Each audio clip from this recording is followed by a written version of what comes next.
I found out I wasn't wanted at my own stepdaughter's wedding from a piece of cardstock with gold lettering, and my name missing from it. Not misspelled, not misplaced, missing. I stood in my kitchen in my dress uniform, still smelling faintly of jet fuel and the recycled air of a transport plane. And I read that invitation 3 times before I understood what I was looking at. 22 years of service had taught me how to keep my face still when the ground shifted under me. That training had never been more useful than it was in that moment. I'd flown in that afternoon from a short deployment, the kind that leaves grit in your teeth and your uniform stiff with travel. I hadn't even changed out of my blues yet. I'd stopped at a boutique near the base to pick up the wedding gift I'd wrapped weeks ago, a set of hand-blown glass vases Emily had pinned to some online registry back in the spring. I remember thinking on the drive home that I was looking forward to seeing her. 3 years as Daniel's wife. 3 years of trying to be something steady in Emily's life, without ever pushing to be more than she wanted me to be. I never asked her to call me Mom. I never corrected her when she called me Claire in front of her friends instead of introducing me as her stepmother. When she needed help with her graduate school tuition, I paid it quietly, no conditions attached. When a credit card balance got away from her during her last year of school, I cleared it without telling Daniel, because I didn't want it to become a thing between them. When she and her fiancé needed a deposit for their wedding venue, I wired it the same week she asked, no lecture, no strings. I told myself that patience was a kind of investment, that if I kept showing up, kept giving without keeping score, something would eventually soften between us. I set my bag down by the door and called out that I was home. Daniel answered from the living room, and I heard Emily's voice too, which surprised me. She rarely stopped by anymore, not since she'd moved in with her fiancé. I found them both at the kitchen table, a stack of wedding invitations between them, the kind of heavy cream-colored envelopes that cost too much money to say something simple. I smiled. I asked how the planning was going, whether the venue had confirmed the final head count, whether she'd settled on a caterer. Emily didn't smile back. Actually, she said in the flat, rehearsed voice of someone who has practiced a line in a mirror, I need to tell you something. She slid an invitation across the table toward me. I picked it up, expecting to see my name printed somewhere among the hosts, or at least tucked into a guest list. I read it once, then again, scanning for a typo and omission that could be corrected with a phone call to the printer. There was no error to find. My name simply wasn't there. Not as a host, not as a guest. I think there's been a mistake, I said, still holding on to the version of the evening where this made sense. Emily's mouth curved into something that wasn't quite a smile. There's no mistake. You're not invited. I set the card down carefully, the way you set down something you don't trust yourself not to crush. Can I ask why? She didn't hesitate. That was the part that stayed with me longest, not the words themselves, but how ready she was to say them, like she'd been waiting for the opening. Your uniform would embarrass me, she said. People would think you were trying to make the day about you. You're not my mother, Claire. You've never been my mother. I don't understand why you thought you'd be standing up there with the rest of the family. I looked at Daniel. He was staring at the invitations like they'd suddenly become the most interesting object in the house. He didn't correct her. He didn't remind her of the tuition, the credit card, the deposit, the 100 small ways I had shown up for a young woman who had never once asked me to. He didn't say a word in my defense. He just sat there, his jaw tight, letting his daughter say what he apparently didn't have the courage to say himself or the courage to stop. I want to tell you, I said something dignified in that moment, something that put Emily in her place and made Daniel feel the weight of his silence. I didn't. I looked at the gift bag still hanging from my wrist, the vases wrapped in tissue paper I'd chosen myself, and I set it down on the table next to the invitations. Then I nodded once, the way you acknowledge an order you don't agree with but intend to follow anyway. I turned and walked upstairs, my boots quiet against the hardwood, my spine straighter than it had any right to be. I sat on the edge of my bed for a long time that night, still in uniform, listening to the low murmur of their voices drifting up through the floor. I didn't cry. I didn't call my sister to vent, didn't text a friend for sympathy. Somewhere between the kitchen and that bedroom, I had made a decision, quiet and complete, the kind I'd learned to make in rooms far more dangerous than my own home. I would not call Emily. I would not text her. I would not fight for a seat at a table where I had just been told plainly that I didn't belong. 22 years of service teaches you that the most powerful thing you can do sometimes is nothing at all. The wedding took place on a Saturday in early June, and I spent it 40 miles away at the base hospital, sitting beside the bed of a young corporal who'd lost most of his left leg to an IED 2 years earlier, and still hadn't found his footing in more ways than one. I'd volunteered for the military family outreach program long before any of this happened with Emily. But that Saturday, I was grateful to have somewhere to be, that wasn't home, waiting for a phone call that wasn't going to come. I turned my own phone off around noon.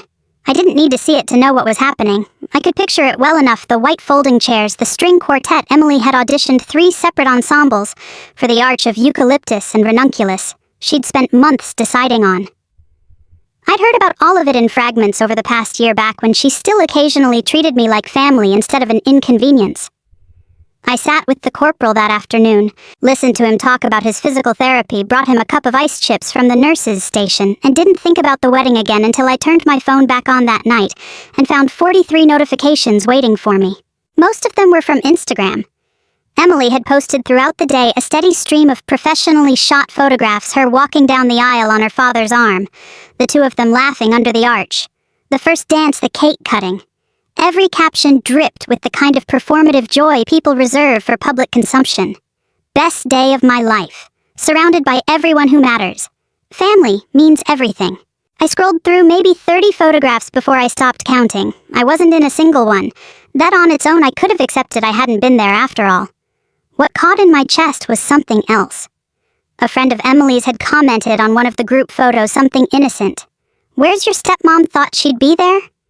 Emily had replied with a laughing emoji and a line about keeping the day just for real family. Then sometime before I saw it, she'd deleted the whole exchange. I only knew it had existed because I'd caught the notification before it vanished. I set the phone down on the kitchen counter and stood there for a while in the quiet of the house that was legally entirely only mine. I thought about the tuition check I'd written without complaint. I thought about the credit card statement I'd paid off so Emily wouldn't have to explain it to Daniel. I didn't think about them with resentment exactly, more with a kind of clinical curiosity, the way you might study a wound to understand exactly how deep it goes. 3 days later, the phone buzzed with a text. "Emily, we need $4,500. No greeting. No mention of the wedding, of my absence of anything at all beyond the number itself. I typed back, "For what?" "Honeymoon. Dad said you still have the savings." I read that sentence twice. Dad said you still have the savings, not "we were hoping," not "would you consider." A statement of fact delivered like an invoice. Daniel had apparently made promises on my behalf again without so much as a conversation with me first. I thought about calling him right then, but some instinct told me to wait to see how far Emily intended to take this on her own. "You didn't come to the wedding anyway," she added a few seconds later, as if that settled something. As if my absence, engineered entirely by her, was now a debt I owed her for. I sat with that message for a long time. I want to say I felt fury, but what I actually felt was quieter than that, and colder. It was the particular stillness that comes right before a decision hardens into something permanent. I thought about the years of quiet generosity, the years of biting back words I could have said, the years of telling myself that patience was a virtue that would eventually be repaid in kind. I thought about how easily Emily had assumed that generosity would simply continue uninterrupted, regardless of how she treated the person providing it. I opened my banking app. I transferred exactly $10 to her account. In the memo line, I typed a single word: "Congratulations." Then I put the phone on silent and set it face down on the counter. It rang 4 times over the next hour. I watched it light up from across the room and didn't move to answer it. There was no anger driving that decision, not really, just clarity, the kind that settles into your chest once you finally stop making excuses for people who have shown you repeatedly and without apology exactly how they see you. I made myself a cup of tea, sat on the back porch, and watched the sun go down over a yard I'd planted myself. In a house I'd bought with money no one had ever had to give me. For the first time in 3 years, I didn't feel like I owed anyone an explanation for the shape of my own boundaries. I noticed the keys were gone on a Tuesday evening almost by accident. I'd gone looking for the spare set I kept in the kitchen junk drawer, the ones I used when I dropped my car off for service and needed a backup for the house. The drawer held its usual clutter: rubber bands, a broken flashlight, spare batteries, but the small brass hook where the spare house keys always hung was empty. At first I assumed I'd misplaced them myself. I checked my coat pockets, the console in my car, the bowl by the front door where mail collected. Nothing. It was only when I sat down that night, running through the last few weeks in my head, that I remembered the doorbell camera app on my phone, the one Daniel had insisted we install 2 summers ago, after a string of package thefts in the neighborhood. I hadn't checked the footage archive in months. I opened it that night mostly out of habit. A way of settling my mind before bed rather than any real suspicion. I found the clip 9 days back. Daniel standing on the front porch in the late afternoon light, handing something small to Emily. I zoomed in as far as the app would let me. It was unmistakable, the brass keys, the little enamel keychain shaped like a compass that I'd bought at a base exchange in Germany years ago. I sat there in the dim light of my living room watching my husband hand my house keys to his daughter, and felt something in my chest go very quiet and very still. I didn't confront him that night. I've learned over 2 decades of service that the moment you discover something is rarely the moment to act on it. You gather information first. You understand the full shape of what you're dealing with before you decide how to respond. So I kept watching. I checked the camera logs going back further, cross-referenced them against conversations I remembered, small comments Daniel had made in passing that I'd let slide at the time. Emily's lease is up soon. She and Mark haven't found anything they love yet. It's just until they get settled. It didn't take much more digging to understand what I was looking at. Daniel and Emily had been planning this for weeks, maybe longer, a plan for Emily and her new husband to move into my house after the honeymoon. Temporarily, they'd call it, though I doubted very much that temporary meant the same thing to Emily that it meant to me. Nobody had asked me. Nobody had so much as mentioned it. I found a text exchange still open on the shared family tablet in the kitchen. One Daniel must have forgotten to close. In it, he told his sister she'll only stay a few months just until Mark's transfer goes through. Claire won't mind, she's barely home anyway with the base schedule. Claire won't mind. I read that line 3 or 4 times, feeling something crystallize in me that had been forming slowly since the moment I read that wedding invitation. Daniel had decided on my behalf what I would and wouldn't mind. He hadn't asked because some part of him already knew what my answer would be, and he'd chosen his daughter's comfort over the basic decency of a conversation with his wife. This house wasn't an abstraction to me. I bought it 11 years ago before Daniel and I had even met, with a down payment built entirely from combat pay housing allowances and a decade of living below my means while other people spent theirs. My name was the only one on the deed. Daniel had moved in after we married, and I'd never once made him feel like a guest in his own home. But the walls, the roof, the ground beneath it, all of it had been mine long before he arrived. And it remained mine by every legal definition that mattered. I sat in the kitchen for a long time that night, the tablet glowing faintly on the counter in front of me, and I thought about the choice in front of me. I could confront Daniel directly, demand an explanation, watch him scramble to justify something that had no reasonable justification. Or I could do something quieter, something that wouldn't require me to raise my voice at all. I called a locksmith first thing the next morning before Daniel had even left for work.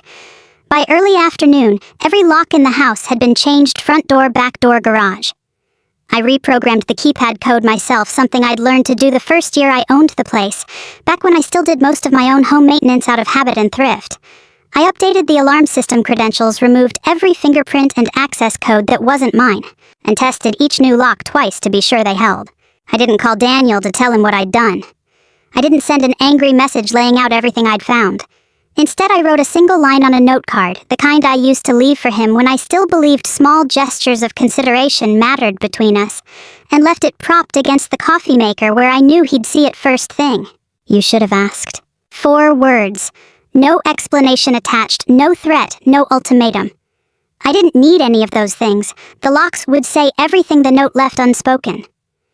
I went to bed that night calmer than I had been in weeks, not because the situation was resolved, but because for the first time since the wedding invitation, I had stopped waiting to be treated fairly and started making sure I was. I woke up early the next morning out of habit more than necessity, the way you do after decades of dawn formations, and I was in the kitchen with a cup of coffee when I heard the low rumble of a truck engine outside.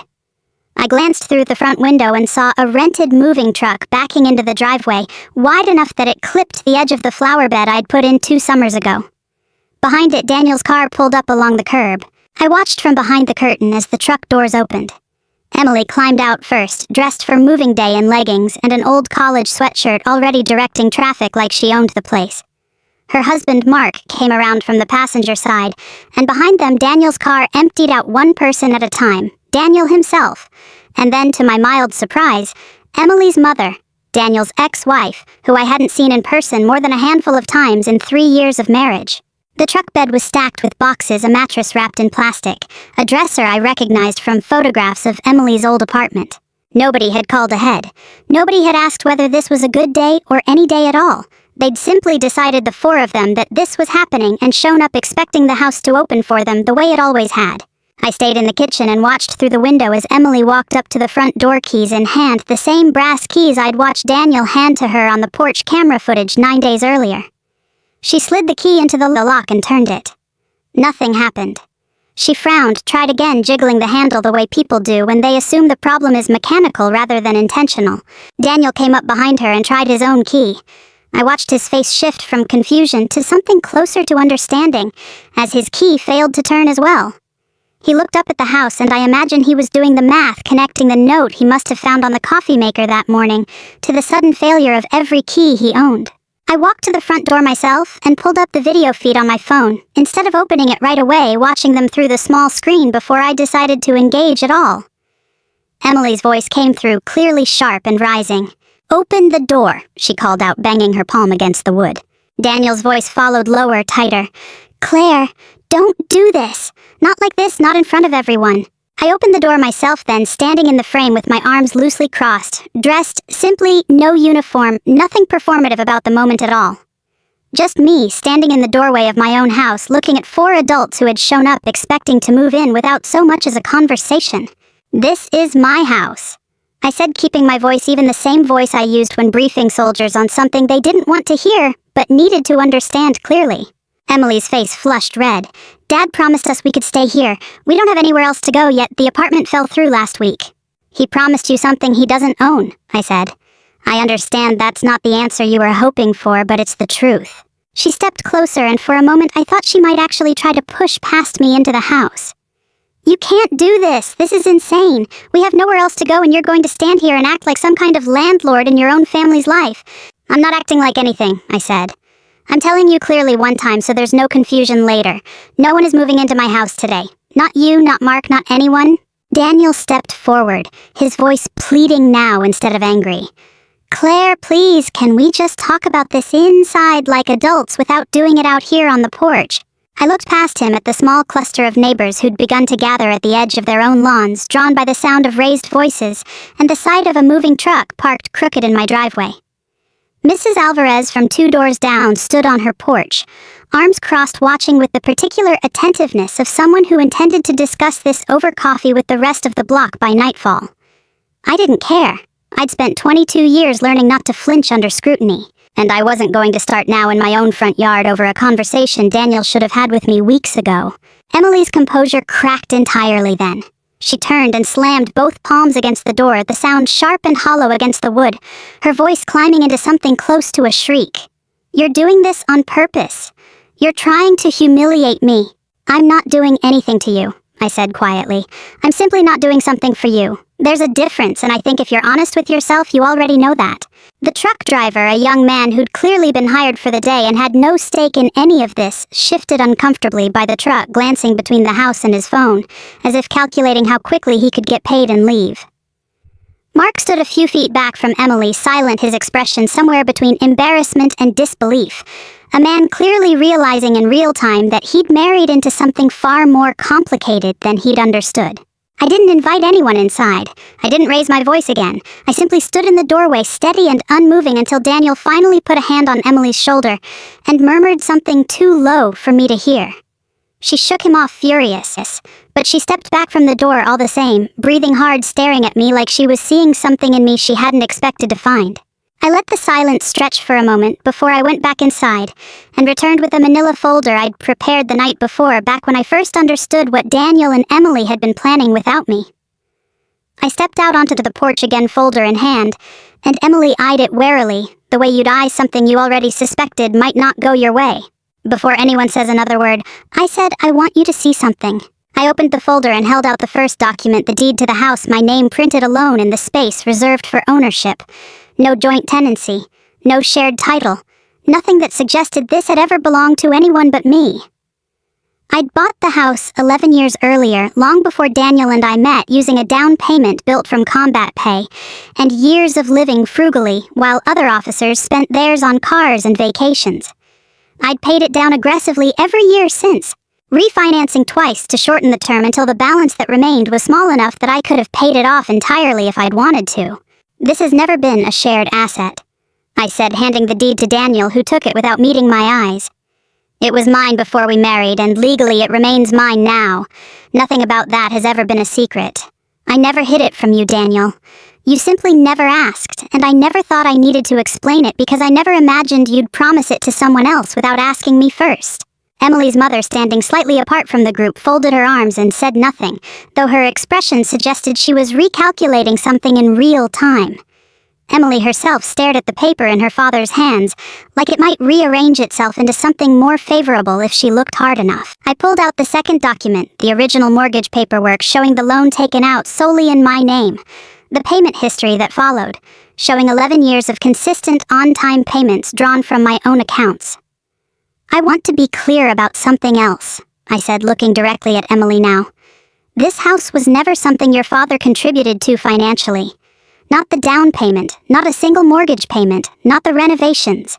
I'm not saying that to diminish him as a husband. I'm saying it because you need to understand that no one had the authority to promise you a place to live here except me, and I was never asked. Emily's jaw tightened. That's not— Dad said the money was ours, both of yours. That's what marriage means. Marriage means partnership, I said, keeping my voice level.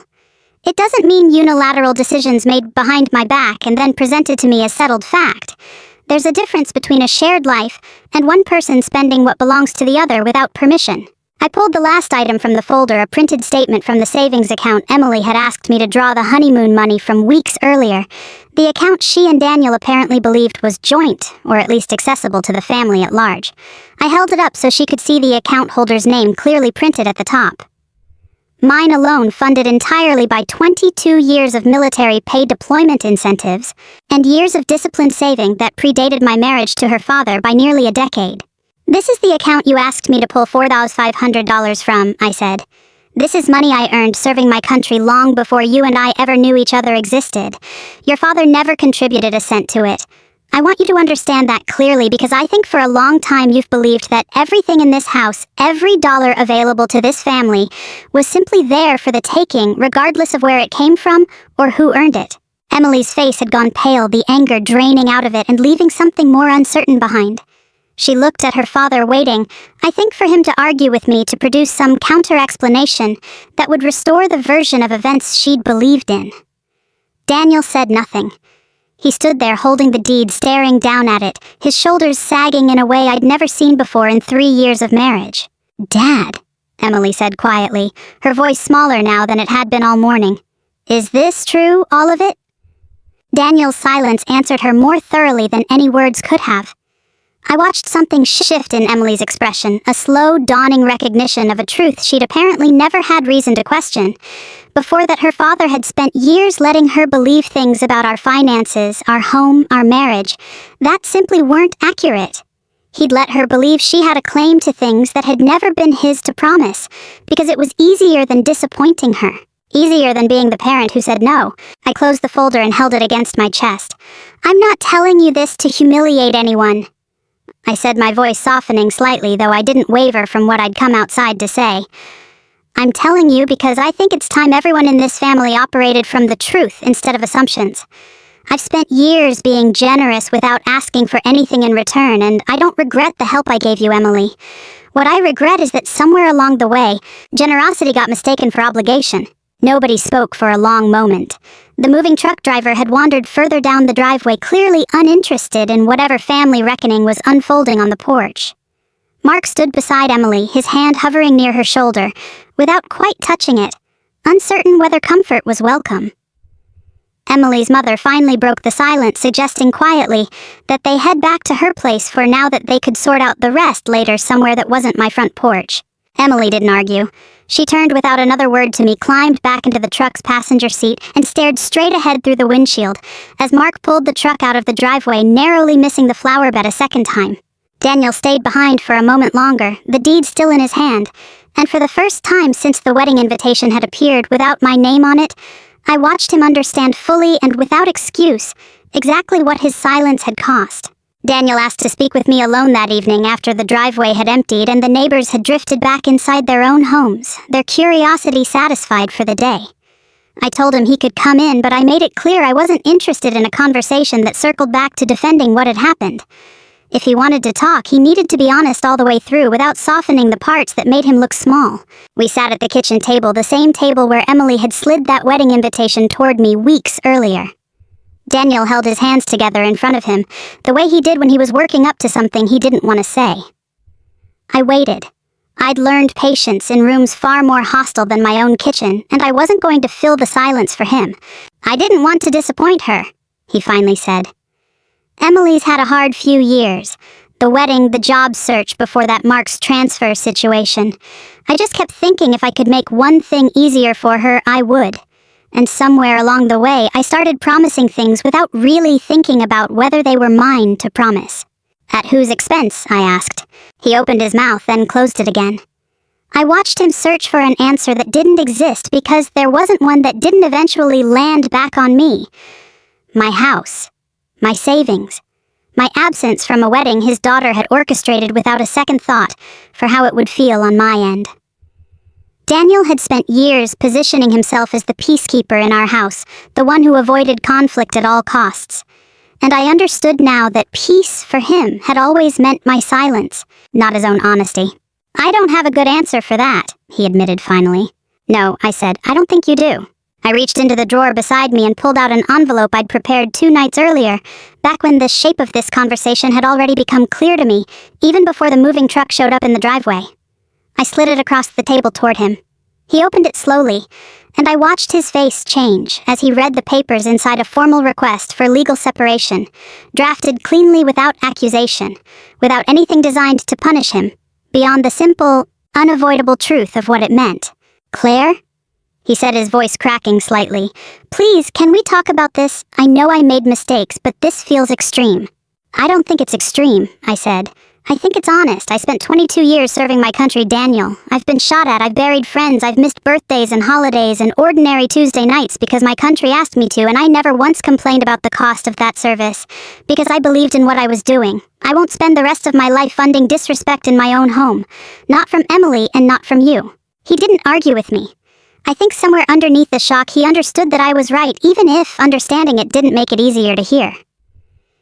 He put his head down for a moment, and when he lifted it again, his eyes were wet, though he didn't let himself cry openly, not fully, not the way I imagined he wanted to. I never meant for it to get this far, he said quietly. I just kept saying yes to her one small thing at a time, and I never stopped to think about where it was leading. That's the part I understand, I said, and I meant it. I wasn't interested in painting Daniel as some kind of villain. He wasn't cruel. He wasn't calculating. He was simply weak, in the specific way that some parents are weak with children they've spent years trying not to disappoint even when disappointing them. Occasionally is the more honest and more loving choice. He'd let that weakness cost me repeatedly quietly over years, and I no longer had the patience to keep absorbing the cost of choices I hadn't made. I heard secondhand through a mutual friend that Emily still believed I'd overreacted. That I'd humiliated her in front of her new husband and her mother over what she considered a minor miscommunication about money and moving plans. I didn't call her to argue the point. I'd stopped needing Emily's agreement in order to know I'd done the right thing. Some people only understand the weight of what they've done once the person they've been leaning on stops being available to catch them. And I suspected Emily wasn't there yet, not fully, not in a way that would change how she saw things. What struck me most in the days that followed wasn't anger. It was the strange, quiet relief of not waiting anymore. Not waiting for Emily to warm up to me. Not waiting for Daniel to finally choose me over his guilt about disappointing his daughter. Not waiting for some future version of this family where I'd finally be treated as more than a convenient source of money and silence. For the first time in 3 years, nobody in that house was deciding on my behalf what I would or wouldn't tolerate. Daniel moved out 2 weeks later into a small apartment closer to his office. He didn't fight the separation, didn't hire an aggressive lawyer, didn't try to claim any part of a house that had never been his to claim. I think in his own way he understood that fighting it would only prove exactly what I'd already decided about him. Emily didn't reach out at all in those first weeks. I didn't expect her to. Some lessons take longer to land than others. And I'd learned a long time ago that you can't rush someone else's reckoning, no matter how badly you might want them to arrive at it sooner. A year passed and my life settled into something quieter and more solid than it had been in a long time. I was promoted that spring, full colonel, a rank I'd worked toward for the better part of 2 decades, and I stood at the ceremony in my dress uniform surrounded by colleagues who'd watched me earn every inch of that promotion the hard way. I thought briefly about the wedding invitation with my name missing from it, and how strange it was that the people who'd once decided I didn't belong somewhere had no idea I was standing in a room full of people who considered my presence essential. I kept the house. I repainted the guest room that had once been earmarked without my knowledge for Emily and Mark's temporary stay, and turned it into a proper office, the kind of space I'd wanted for years, but never quite gotten around to building. I planted new roses along the back fence in the spring, tended them myself on weekends, and found a particular satisfaction in watching something grow in soil that was unquestionably entirely mine. Emily and Mark ended up in a small apartment across town, the kind of place people take when they're scaling back their expectations rather than building toward something bigger. I heard about it the way I heard most things regarding Emily now, secondhand through Daniel, who called occasionally, always polite, always a little hesitant, as though he was still testing whether he'd earned the right to speak with me casually again. He lived alone, in the apartment he'd moved into after we separated, and more than once he asked carefully whether there was any chance of us finding our way back to each other. I always answered him the same way, without cruelty, but without any opening either. "I don't think so, Daniel," I'd say. "I think we both know why." He never pushed further than that. I respected him a little more for not trying to argue his way back into something he understood on some level. He'd damaged past repair. It was late autumn when Emily showed up at my door unannounced, the way her family seemed to specialize in. I almost didn't recognize her at first. She looked thinner, more tired, dressed plainly, instead of in the polished, curated way she used to present herself. She didn't ask for money. She didn't come with an agenda I needed to brace myself against. She simply stood on my porch, the same porch where she'd once screamed at me to open the door, and asked if she could come in for a few minutes. I let her in. We sat in the kitchen, the same table where so much of this had unfolded, and for a while neither of us said very much. Then she reached into her bag and set something on the table between us, an old wedding invitation, the same design, the same gold lettering. Except this one had my name added by hand in blue ink, crossed out and rewritten more than once, like she'd tried several times to get the wording right, and never quite finished. "I found this in a box of stuff from the wedding," she said, her voice unsteady. "I started it a few months after the wedding, actually. I don't know why, I never sent it. I don't even know what I was going to say." I looked at the card for a long moment, at the careful, imperfect handwriting, at the evidence of a regret she apparently hadn't been ready to speak out loud until now. "I should have invited you," she said finally, her eyes filling. "I've thought about that day so many times since. About how easy it would have been to just let you be there, and how much I gave up by deciding you didn't deserve a seat at my own wedding. I don't even fully understand why I did it. I think I was scared that if you were there in your uniform, everyone would see how much you'd actually done for me, and somehow that made me feel small instead of grateful." I didn't rush to fill the silence after she finished. I let her sit with what she'd said the way I'd learned to sit with hard truths myself over the years, in rooms that offered no comfort and no easy way out. "Thank you for saying that," I told her eventually. "I mean that. It took courage to bring this here today." She wiped her eyes, embarrassed, the way people are when they've let themselves be vulnerable in front of someone they spent years keeping at arm's length. "I don't expect things to just go back to normal," she said. "I know I can't undo any of it. I just needed you to know that I understand now, even if it's too late to matter." "It's not too late," I said, and I meant it, though I was careful not to promise her more than I could honestly offer. "It's not too late to be honest with each other. It's not too late to build something different than what we had before. It just won't look the way it might have looked if you'd made different choices back then. That's all right. Most things worth having start somewhere, imperfect." I stood and walked her to the door a little while later, and before she left I told her something I'd come to believe fully in the year since that wedding, something I hoped she'd carry with her longer than the memory of the fight itself. "Respect is always cheaper than regret," I said. "It costs you almost nothing in the moment, and it saves you everything later." She nodded, unable to speak, and hugged me briefly before she left, an awkward, tentative gesture between two people still learning how to be in the same room without old wounds crowding out the present. I watched her walk down the driveway to her car, and for the first time in longer than I could easily remember, I felt something in my chest ease. Not because everything was resolved, but because I'd finally stopped carrying the weight of being treated as less than I was worth. I went back inside, made myself a cup of tea, and sat on the back porch. As the light faded over the roses, I'd planted myself in the house that had always unmistakably been mine. I thought about the woman I'd been a year earlier, standing in that same kitchen holding a wedding invitation with my name missing from it, and I thought about how far I'd come since then, not by fighting louder, but by finally quietly refusing to accept less than I deserved. If this story moved you, I'd love to know where it found you today. Leave a comment below and tell me what part stayed with you the longest. I read every single one. We share stories like Claire's every day here, stories about the quiet strength it takes to stand your ground, and the dignity that comes from choosing yourself even when it's hard. If you haven't yet subscribed so you don't miss the next one, there's always more to come, and I'd love to have you with us for it.